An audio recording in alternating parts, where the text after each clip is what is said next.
Comenzaremos viendo lo que son matrices elementales. Una matriz elemental es una matriz cuadrada de n por n que se obtiene a partir de la matriz identidad de n por n mediante una sola operación elemental con renglones. Es decir, que si tenemos una matriz identidad, por ejemplo, de 2 por 2, podemos obtener a partir de ella, realizándole a esa matriz una única operación elemental con renglones, una matriz elemental. Recordemos las operaciones elementales con renglones con las que hemos venido trabajando. La primera es multiplicar una constante diferente de 0 por un renglón. La siguiente es multiplicar una constante por un renglón, sumarla a otro renglón. Al renglón que nosotros sustituimos, tenemos la siguiente operación elemental por renglones, que es realizar intercambio de renglones. Entonces hacemos sustitución de renglones. En la primera operación sustituimos el renglón R sub i por C que multiplica ese renglón R sub i. En la siguiente sustituimos el renglón R sub j por C multiplicado, C es una constante que multiplica R sub i sumado a ese renglón R sub j. Y el intercambio o permutación de renglones del renglón i con el renglón j. Representaremos a la matriz elemental con la letra E o con el símbolo que representa la operación realizada, la matriz identidad, para obtener esa matriz elemental. Si realizamos un intercambio, representaremos esa matriz elemental con P de P sub i j, con esta nomenclatura indicando que esta es la matriz de intercambio o matriz de permutación elemental al intercambiar los renglones i y j. Bien, vamos a ver algunos ejemplos de matrices elementales. En el primer inciso tenemos a la matriz identidad de 3 por 3.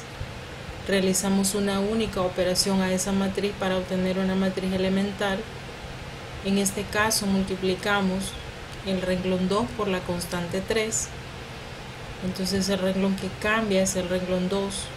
Copiamos el renglón 1 y 3 de la matriz elemental, 1, 0, 0, 0, 0, 1, y el renglón 2 lo multiplicamos por 3, 3 por 0, 0, 3 por 1, 3 y 3 por 0, 0. Esta entonces es una matriz elemental obtenida a partir de la matriz identidad de 3 por 3 mediante una única operación elemental por renglones. Si una matriz presenta más de una operación elemental por renglones aplicada a la matriz identidad, esa matriz resultante no es entonces una matriz elemental. En el siguiente ejemplo tenemos la matriz identidad de 3 por 3 y obtenemos una matriz elemental realizando la operación elemental por renglones, que consiste en intercambiar el renglón 3 por menos 2 de R1 más el renglón 3. El renglón que cambia es el renglón 3, entonces el renglón 1 y 2 los colocamos tal cual están en la matriz identidad, que sería 1, 0, 0, 0, 1, 0, y realizamos esta operación. Menos 2 por 1 menos 2 más 0, menos 2, menos 2 por 0, 0 más 0, 0, menos 2 por 0, 0 más 1, 1.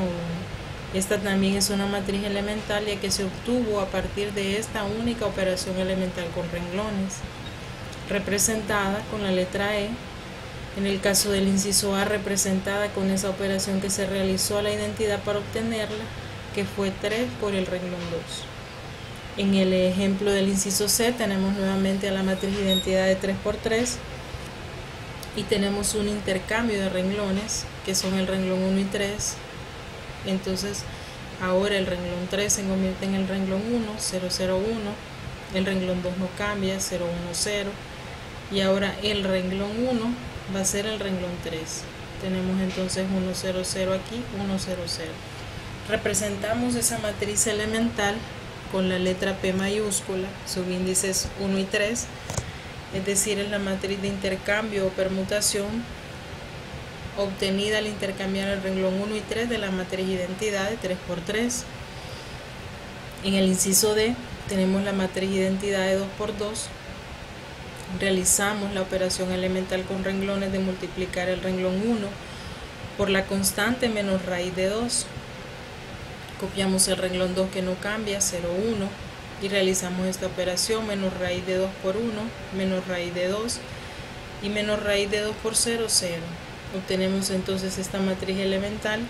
Podemos representarla como menos raíz de 2 por R1, que fue la operación realizada, la identidad de 2 por 2 para obtener esta matriz elemental.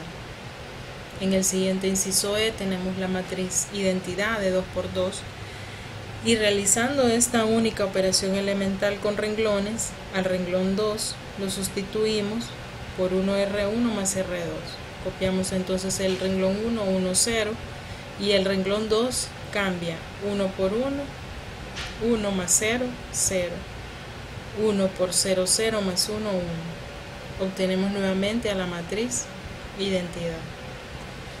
Esta es entonces la matriz elemental obtenida al realizar la operación elemental 1R1 más R2. El renglón que cambia es el renglón 2. Como último ejemplo tenemos a esta matriz identidad de 2 por 2 y hacemos un intercambio de renglones. El renglón 1 y 2 cambian. Tenemos entonces que 0, 1 será nuestro renglón 1 ahora, 0, 1, y el renglón 1, 1, 0 será nuestro renglón 2, 1, 0. Representamos como P sub 1, 2, es decir, la matriz de intercambio, de permutación, al intercambiar renglones 1 y 2. ¿Okay? Entonces vemos que para obtener una matriz elemental partimos de la identidad realizando una única operación elemental con renglones a esa matriz identidad. En este caso vimos con matrices de 3 por 3 y de 2 por 2. Lo mismo aplica a matrices cuadradas, identidades, ¿verdad?, de mayor tamaño, por ejemplo 4 por 4, 5 por 5, etc. Vamos a ver si las matrices elementales tienen o no inversa. Tenemos este teorema que nos dice que toda matriz elemental es invertible y que el inverso de esa matriz elemental o la matriz inversa de esa matriz elemental es una matriz del mismo tipo. En este cuadro tenemos la representación de cómo obtener tanto la matriz elemental E como su inversa E a la menos 1.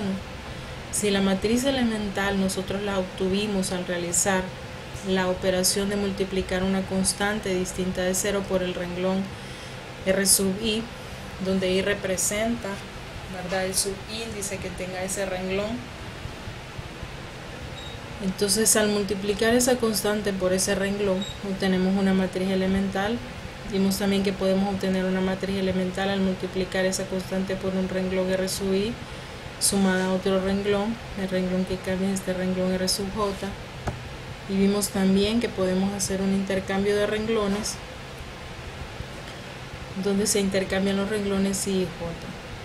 Dependiendo de la forma en que nosotros obtenemos la matriz elemental, de esa forma obtendremos la matriz inversa. Es una matriz del mismo tipo. La matriz inversa de una matriz elemental también es elemental, ya que se obtiene al realizar las siguientes operaciones a la matriz identidad. Si realizamos en el primer inciso la operación CR1 para obtener E, para obtener E a la menos 1, realizaremos esta operación a la identidad que consiste en dividir 1 entre esa constante por la que se obtuvo o por la que se multiplicó este renglón. Entonces para obtener la inversa de E realizaríamos 1 sobre C por ese mismo renglón R sub i. Si la elemental la obtuvimos por esta operación CR sub i más R sub j, para obtener su inversa realizamos esta operación a la identidad multiplicando menos 1 por esa constante C por R sub i más R sub j. Y si la operación realizada fue intercambio de renglones, esa matriz inversa la obtendremos al intercambiar los mismos renglones en la matriz identidad. Podemos observar que la matriz de permutación elemental, su inversa es esa misma matriz de permutación.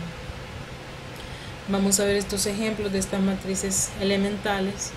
Tenemos en primer lugar la matriz elemental 1, 0, 0, menos 2, que se obtuvo a partir de la matriz identidad de 2 por 2. Vemos que el renglón 1 no cambia y que en el renglón 2 tenemos 0 menos 2. Entonces la operación que se realizó para obtenerla fue menos 2R2. Copiamos el renglón 1, 1, 0, y multiplicando menos 2 por R2 tenemos menos 2 por 0, 0. Menos 2 por 1, menos 2, que es lo que tenemos aquí. Entonces fue la operación que se realizó para obtener esta matriz elemental. Entonces nuestra matriz inversa de esta matriz será 1 entre esta constante que es menos 2 multiplicada ese mismo renglón 2, esta operación en la matriz identidad. Copiamos entonces 1, 0 en nuestra matriz inversa, 1, 0, y multiplicamos menos 1 medio de renglón 2, menos 1 medio por 0, 0, copiamos 0, y menos 1 medio por 1, menos 1 medio. Entonces esta matriz elemental también es la inversa de la matriz C. Si nosotros realizamos el producto E por E a la menos 1, debemos obtener esta matriz identidad. En el siguiente ejemplo, tenemos esta matriz elemental que se obtuvo al multiplicar 1 de R2 sumado a R1, el renglón que cambia es el 1. Entonces, realizando esta operación a la identidad, vemos que el renglón que va a cambiar es el renglón 1. Copiamos el renglón 2, que sería 0, 1. Okay, el renglón que cambia es aquel al que se le suma ese múltiplo del renglón 2. Okay, o el renglón por el que se multiplica la constante sumado al otro renglón, este es el que cambia. Okay, entonces tenemos 0, 1, 0, 1. Luego tenemos aquí que realizamos esta operación 1 por 0, 0 más 1. Esta operación es en la matriz elemental, en identidad, perdón. Entonces 1 por 0, 0 más 1, 1. 1 por 1, 1 más 0, 1. De esa manera tenemos esta matriz elemental. La inversa entonces de esta matriz, es decir, E a la menos 1, va a estar dada por menos 1 por esta constante, que nos queda menos 1 R2, sumado siempre a R1. Realizamos esta operación en la matriz identidad. Vemos que el renglón que va a cambiar es R1, el renglón al que se le suma esta constante por este renglón, este es el que cambia. Colocamos entonces el renglón 2, que no cambiará, que es 0, 1, y realizamos esta operación a la matriz identidad. Menos 1 por 0, 0 más 1, 1. Menos 1 por 1, menos 1 más 0, menos 1. Esta es E a la menos 1, la inversa de la matriz C. Por último tenemos a la matriz identidad, ¿verdad?, de 3 por 3, a la que le vamos a realizar el intercambio de renglones. Entonces en una matriz identidad de 3 por 3, recordemos que el primer renglón es 1, 0, 0, el segundo renglón es 0, 1, 0 y el tercer renglón es 0, 0, 1. Ok, son unos en la diagonal principal. Entonces esta matriz se obtuvo al intercambiar el renglón 2 y 3 de la identidad, es decir, el renglón 2, que es 0, 1, 0, pasa a ser el renglón 3, y el renglón 3, que es 0, 0, 1, pasa a ser el renglón 2. E a la menos 1 es por tanto la matriz de permutación, que es la misma matriz elemental. Entonces la inversa de una matriz donde se realice intercambio de renglones, su inversa es ella misma, ¿ok?, o la misma matriz. Si vemos tanto E como E a la menos 1, es la misma matriz, P sub 2, 3, P sub 2, 3. Tenemos 1, 0, 0 que no cambia, y los renglones que fueron intercambiados, 0, 0, 1 es el renglón 3, que ahora pasa a ser el renglón 2, 0, 0, 1, y 0, 1, 0 ahora es el renglón 3, que era anteriormente en la identidad el renglón 2, 0, 1, 0. ¿Ok? Entonces cada una de esas matrices elementales, su inversa es una matriz del mismo tipo. Si es una matriz de permutación, su inversa es la misma matriz de permutación. Si es una matriz obtenida al realizar el producto de una constante por un renglón sumada al renglón que cambia, obtendremos el mismo tipo de operación. Una constante por R sub 2 sumada a R sub 1 que cambia, y una constante por un renglón será otra constante por el mismo renglón, la matriz inversa. ¿Ok? Como último tema vamos a ver lo que es el uso de la notación sigma de sumatoria, es decir, vamos a utilizar la letra griega sigma mayúscula para representar sumas. Si tenemos suma de varios términos, como por ejemplo el término a sub m más 1, a sub m más 2, hasta llegar al elemento a sub n, donde cada uno de estos subíndices se encuentra en una forma ascendente, es decir, este índice es menor que el índice que le continúa y este a su vez es menor que el que sigue.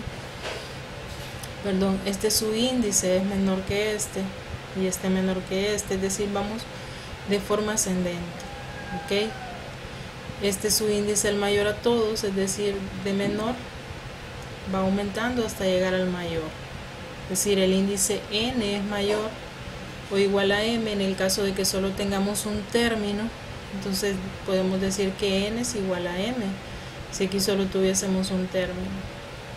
Si tenemos varios términos desde m hasta n, vemos que n es mayor, es decir, que estos subíndices van aumentando en una unidad. ¿Ok? Si tenemos una suma de términos, entonces donde los subíndices van aumentando en una unidad hasta llegar a sub n, podemos representarlo con este símbolo de sumatoria que representa la suma de estos a sub k términos, donde k representa cada uno de estos subíndices. Donde comienza a correr el término k o el primer subíndice, comienza en k igual a m y va aumentando en una unidad hasta llegar al índice n. Entonces esta simbología nos representa que ese subíndice k va a ir desde m hasta n. Es decir, que aquí el primer elemento sería a sub m, como tenemos símbolo de sumatoria, significa a sub m, sumado al siguiente subíndice que sería m más 1, sumado al siguiente índice que sería m más 2, y de esa manera van a ir aumentando en una unidad hasta llegar al índice n, a sub n. ¿Ok? Donde vemos que esta sumatoria o esta suma que tenemos aquí representada con esta sumatoria, pues es la suma de los términos a sub k, es decir, de cada uno de estos términos, en donde el valor de k va desde m hasta llegar a n. Esta sumatoria o esta letra griega sigma mayúscula representa para nosotros el signo de sumatoria y k es el índice de esa suma. Vamos a ver algunos ejemplos y vamos a desarrollar las siguientes sumas, ¿verdad? Aquí podríamos haber tenido k igual a m aquí abajo de este símbolo y n aquí arriba. Podemos representarlo también de esa manera, esta suma que tenemos aquí. ¿Ok? Colocando estos índices, ¿verdad? El límite inferior aquí abajo y el límite superior aquí, es decir, que vamos desde m hasta n. Cada subíndice va a ir variando. Vamos a desarrollar los siguientes ejemplos. Tenemos esta sumatoria en el inciso A, en donde el subíndice va desde 1 hasta 4, y tenemos aquí al término c sub k. Esto nos indica que c se va a ir sumando cada término c sub k. La sumatoria indica suma de cada uno de estos términos, y aquí aparece c sub k, la suma de términos c sub k. En el siguiente inciso aparece b sub k, es la suma de cada término, donde k va cambiando valores según nos indica aquí los índices. Si tenemos k a la 2, aquí k va a ir cambiando según este índice, va a ir incrementando hasta llegar a 1. Tenemos entonces en primer ejemplo la suma de términos c sub k, donde k va desde 1 a 4. Entonces colocamos el signo igual y colocamos c y k lo sustituimos. En primer lugar comienza en k igual a 1, entonces sería c sub 1. A ese primer elemento le sumamos el siguiente elemento y vemos que k va a llegar hasta 4. Vamos incrementando en una unidad, entonces tenemos c sub 1 más, después de 1 sigue 2, c sub 2 más, luego sigue 3, c sub 3 más, hasta llegar a índice 4, que sería c sub 4. Entonces esta sumatoria es la suma que tenemos de las términos E sub 1 más E sub 2 más E sub 3 más E sub 4, representado como la sumatoria de K, que va desde 1, incrementando en una unidad hasta 4, de términos C sub K. ¿Okay? K representa entonces a cada uno de estos números, tomando valores desde 1 a 4.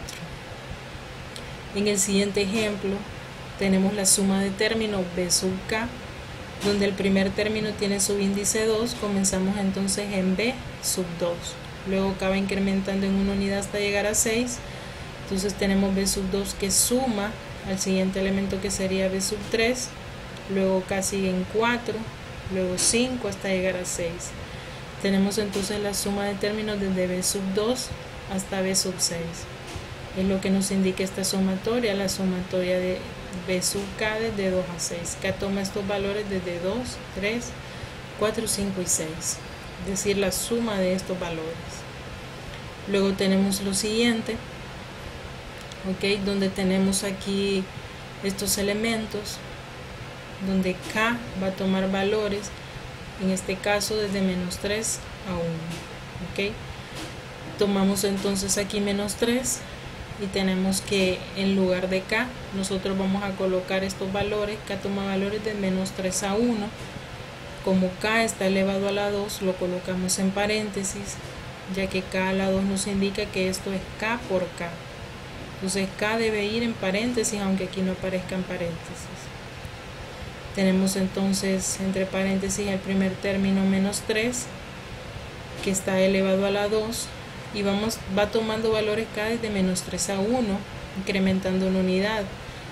Luego de menos 3 tenemos a menos 2, luego de menos 2 menos 1, luego de menos 1 tenemos 0 hasta llegar a 1. Entonces aquí tenemos cada uno de estos términos elevado a la 2, sería menos 3 a la 2 más, sigue menos 2 a la 2, luego más, menos 1 a la 2, luego de menos 1 sigue 0 a la 2 hasta llegar a 1. ¿Okay? Elevando estos términos a la 2 y realizando esta suma, aquí tenemos 9 más 4 más 1 más 0 más 1, eso nos da 15. Podemos representar también mediante sumatoria. Como ejemplo tenemos el producto punto de dos vectores. Recordemos que cada uno de estos vectores tiene igual número de componentes para poder realizar este producto punto. Entonces aquí tenemos el vector A, producto punto escalar con el vector B. El vector A tiene n componentes y el vector B debe tener igual número de componentes n. Está representada por n. Si n es igual a 1, pues cada vector tendría una componente. Si n es igual a 2, tendría dos componentes, y de esa manera. Al realizar el producto punto entonces de vectores de n componentes cada uno, es decir, de igual cantidad de componentes, se puede realizar este producto escalar o producto punto, y realizamos ese producto componente de primer vector con componente del siguiente vector sumada a la componente 2 del segundo, del primero por la componente 2 del segundo, y de esa forma componente en la misma posición con componente en la misma posición hasta llegar a su n de su n. Esto nos da un número, un escalar como vimos. Esta suma, entonces tenemos una suma de términos. Podemos utilizar entonces la notación de sumatoria para representar esta suma. Vemos que los subíndices son iguales, tenemos 1 con 1, luego hay una suma, y cada uno de esos subíndices en cada término sumando tiene el mismo índice. ¿Okay? Van incrementándose en una unidad. Podemos representar entonces la suma en donde K, que sería el subíndice en cada uno de ellos, ya que es el mismo, tenemos A sub K que multiplica a B sub K, y K va tomando valores desde 1, 2, 3 hasta llegar a n. Entonces podemos representar mediante estímulo sumatoria desde K igual a 1 hasta n de A sub K, B sub K. ¿Cuál sería el primer término aquí? Donde K es 1, tendríamos A1, B1. Sería el primer término sumado, como tenemos aquí, cuando K va incrementando, después de 1 sigue 2, tomaría aquí A sub 2, B sub 2. a sub 2 b sub 2 más, después de 2 sigue 3, a sub 3 b sub 3 más, y así sucesivamente hasta que acá llegue a este límite superior, a este valor que es n, que sería a sub n b sub n. Tenemos las siguientes propiedades de sumatoria que vamos a utilizar para realizar ejercicios. En primer lugar tenemos la primera propiedad, que si nosotros tenemos suma de términos en donde tenemos a un número real c que multiplica a sub k, recordemos que estamos trabajando aquí con números reales, cada uno de estos términos a sub k es un número real, b sub k también, la constante c es un número real.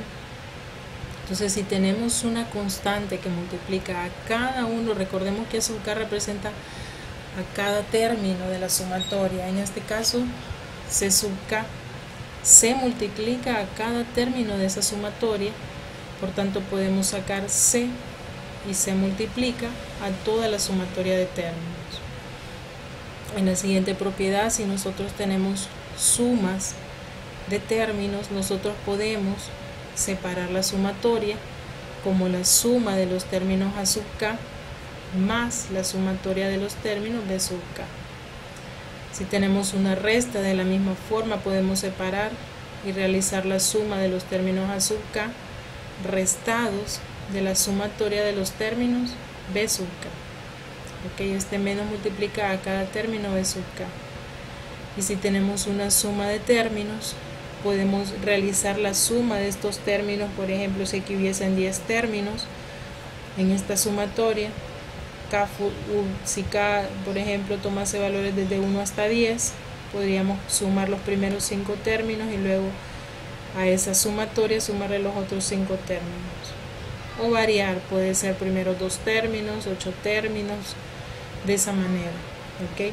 Entonces si nosotros sumamos desde k, por ejemplo, igual a 1 hasta 3 aquí, el siguiente que seguiría sería 4 o sería i más 1, hasta llegar hasta ese valor 10. Entonces este i que tenemos aquí se encuentra entre esos límites m y n. Vamos a realizar estos siguientes ejercicios, ¿verdad?, de ambos temas, que estará, ¿verdad?, en los otros videos.